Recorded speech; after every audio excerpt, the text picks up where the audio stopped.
Have you noticed that America feels more divided than ever? It's not because we suddenly disagree more.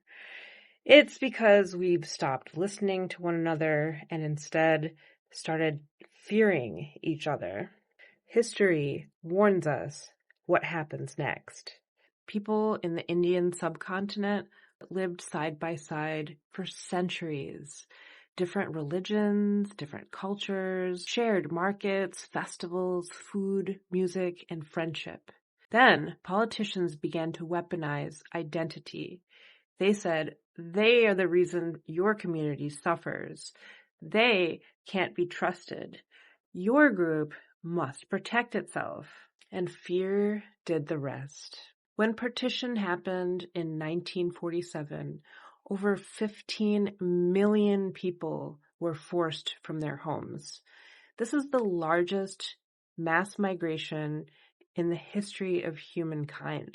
Families who'd lived together for generations suddenly packed their bags, ran for trains, and prayed that they'd survive the ride. Between 1 and 2 million people were slaughtered in a matter of months. Neighbors became executioners. Entire trains arrived at stations filled with nothing but dead bodies. Women were abducted, children orphaned, and communities that had coexisted for 1,000 years were erased in weeks. And the hatred didn't end when the violence stopped. It burned into memory. It shaped national identity.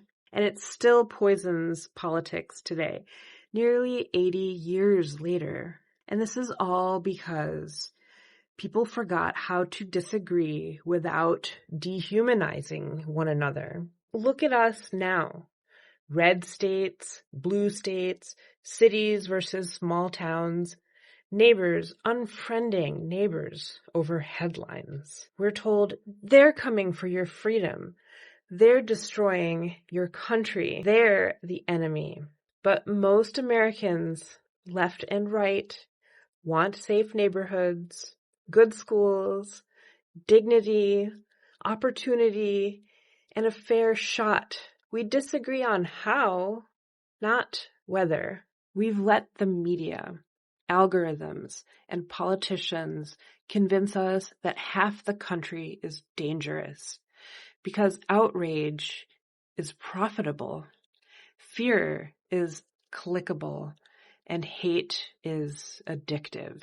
Partition didn't start with violence. It started with contempt, with refusing to listen, refusing to open our hearts, with assuming the worst about people that we don't fully understand. Does it sound familiar? We're still early enough to stop the slide. We can ask questions instead of making accusations. We can disagree without contempt.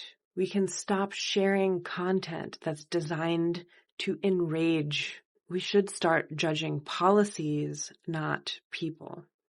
And remember that someone can be wrong without being evil. Unity doesn't mean we all agree. It means we care enough about our country to argue without hatred. America's greatest threat has never been a foreign army. It happens when we forget that people across the aisle are still our people. Don't let history repeat itself.